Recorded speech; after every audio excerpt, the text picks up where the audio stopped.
이재명 더불어민주당 대표가 현 경제 상황을 국가 부재, 재정 공백 상태로 규정하면서 회복을 위해 정부의 역할을 확대해야 한다 이렇게 주장했습니다.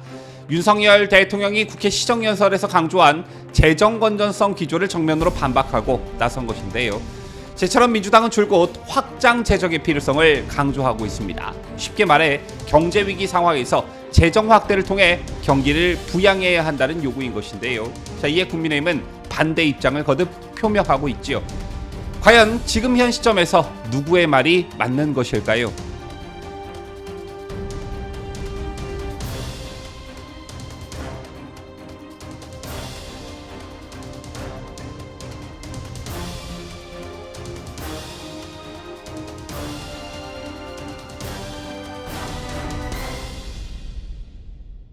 시청자 여러분 안녕하십니까? 뉴스데일리 베스트 민앵커입니다.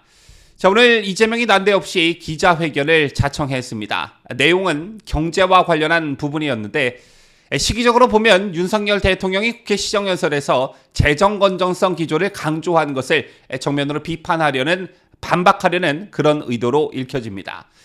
어제 이재명은 윤 대통령의 시정연설을 두고 매우 실망스러웠다면서 국민을 원숭이로 여기는 것은 아닌지 하는 생각까지 든다. 이런 비판을 쏟아낸 바 있는데요. 오늘 기자회견도 역시 그것에 대한 연장선으로 보여집니다. 그렇다면 오늘 이재명이 기자회견에서 뭐라고 했냐? 지금 우리 국민들은 경제 좀 살려달라고 절규하는데 윤석열 정부는 건전 재정이 중요하다. 이렇게 말한다. 정부가 어떻게 이 정도까지 가계와 기업 고통에 무감할 수가 있는지, 기본적 경제 논리에 무지할 수 있는지 이해가 되지 않는다면서 정부가 소비와 투자를 증대시켜 경기를 부양하고 조절 기능을 수행해야 한다. 이렇게 자신이 생각하는 해결 방안을 내놨습니다. 윤석열 정부가 재정 건전성에만 매달리고 있는데 이거 아주 잘못된 것이다. 허리띠를 더 졸라매라라고 다그칠 것이 아니라 경제 회복을 위해 정부의 역할을 확대해야 한다. 쉽게 말해 돈을 풀어야 한다는 것으로 문재인 정부가 추진한 재정주도 성장 정책의 필요성을 암시하면서 윤석열 정부의 긴축 재정 기조를 정면으로 비판한 것입니다. 자, 기자회견의 공식 주제명도 성장률 3% 회복을 위한 제안 이런 것이었는데요. 그 구체적인 실행 방안으로는 지역화폐 예산 증액 및 발행 그리고 지원 의무화 이것하고요. 자, 1년 한시 임시 소비세 공제 신설, 청년 교통비 3만 원 패스 도입, 월세 2월 공제 등 세부 방안을 제시했습니다. 그러자 기자들이 해당 정책에 대한 재원 마련은 어떻게 할 것입니까? 이렇게 물었겠지요. 그러자 이재명은 지금의 정부 예산안이 매우 부적절한데 특정 부분은 매우 부족하고 특정 부분은 매우 과잉이라면서 심사 과정에서 검찰 특수활동비 등 공무원 업무 추진비 전반을 손질하겠다 이런 것을 예고하기도 했습니다.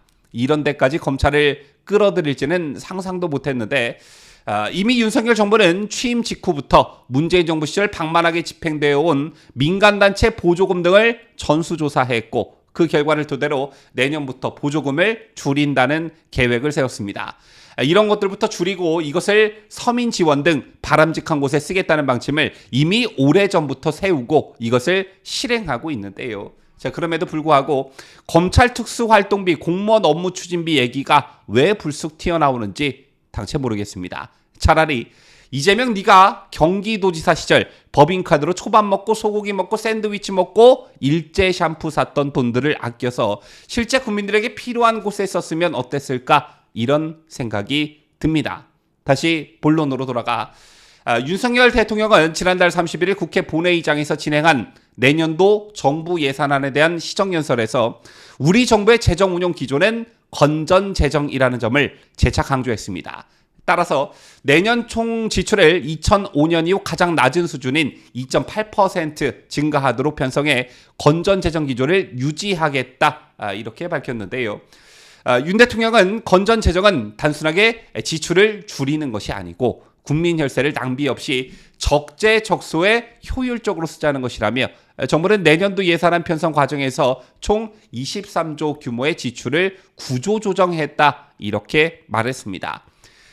다시 말해 이재명이 말하는 묻지도 따지지도 않는 건전재정 기조가 아니라 앞서 말씀드린 민간단체 보조금의 경우처럼 국민 열세가 낭비되고 있는 부분을 찾아 이것을 적재적소에 쓰겠다는 것입니다. 그럼에도 불구하고 민주당은 줄곧 확장 재정의 필요성을 강조하고 있는데요.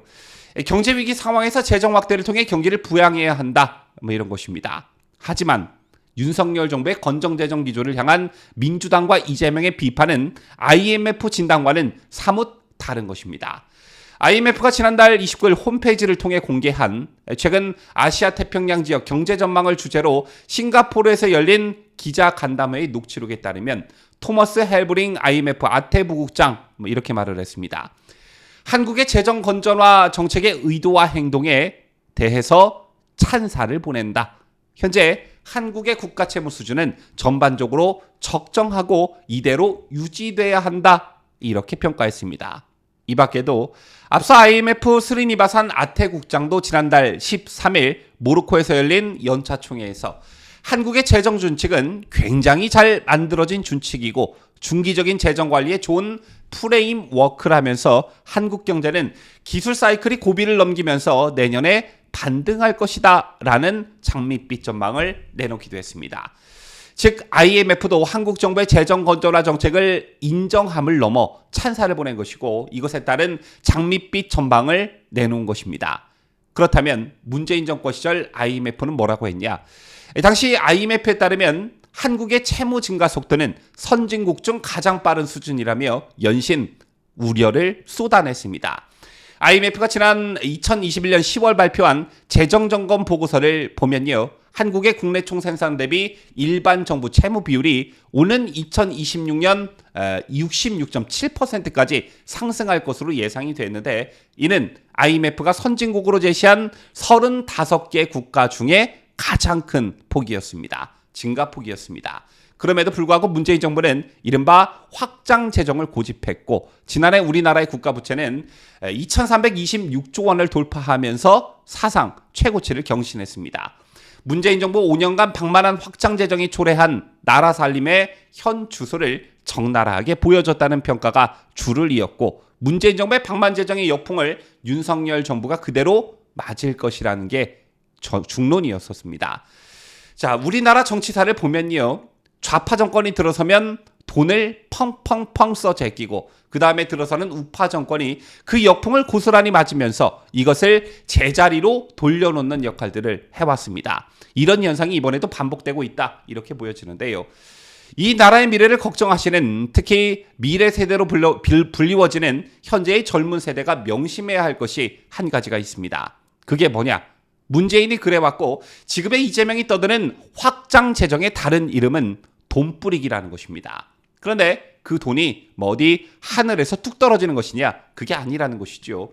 자, 이 돈들은 모두 대한민국의 미래 세대가 짊어져야 할 빚 그 자체입니다. 더 피부에 와닿게 말씀드리자면 조금 전 제가 대한민국의 국가부채가 문정권 5년 동안 무려 763조 3천억 원 53.3%나 폭증한 것으로 집계됐다는 통계를 말씀드렸는데 제에 따라 우리나라 국가부채는 작년 기준 처음으로 2,000조 원을 넘어 2,200조 원에 이르고 있습니다. 이 수치가 의미하는 것은 갓난아이까지 포함해 전 국민이 1인당 4,300만 원씩 빚더미를 떠안고 있다는 뜻입니다. 이제 좀 감이 오실 거라 생각하는데 이재명이 문재인에 이어 대통령이 됐으면 대통령에 당선이 됐으면 이 나라가 어떻게 됐을지 상상이 좀 가시는지 모르겠습니다. 지금까지 저는 자유대한민국을 수호하는 뉴스데일리 베스트 민앵커였습니다.